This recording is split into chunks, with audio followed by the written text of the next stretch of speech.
The Battle of Natural Bridge was a battle during the American Civil War, fought in what is now Woodville, Florida, near Tallahassee, on March 6, 1865. A small band of Confederate troops and volunteers, mostly composed of teenagers from the nearby Florida Military and Collegiate Institute that would later become Florida State University, and the elderly, protected by breastworks, prevented Union forces from crossing the natural bridge on the St. Marks River. This action prevented the Union from capturing the Florida capital and made Tallahassee the only Confederate capital east of the Mississippi River not to be captured by Union forces during the war battle. The Union's Brig. Gen. John Newton had undertaken a joint force expedition to engage and destroy Confederate troops that had attacked at Cedar Keys, Florida and Fort Myers and were allegedly encamped somewhere around St.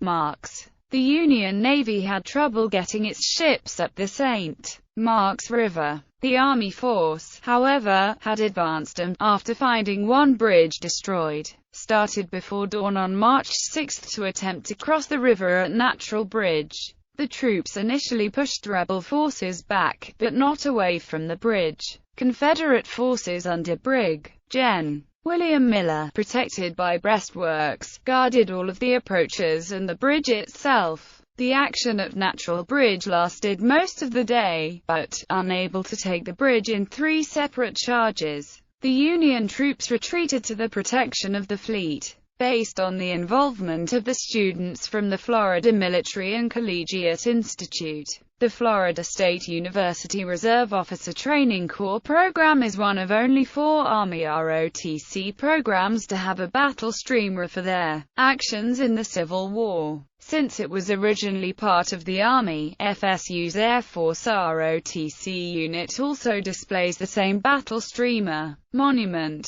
The site of the battle is now Natural Bridge Battlefield State Historic Site, a Florida state park, and contains a monument with the inscription, "Annual Memorial Service and Battle Reenactment." A ceremony honoring the combatants on both sides of the Battle of Natural Bridge, followed by a reenactment of the battle featuring Union, Confederate, and civilian reenactors, is held at the park the first weekend of March every year. The event is free and open to the public. The site is now called Natural Bridge Battlefield Historic State Park.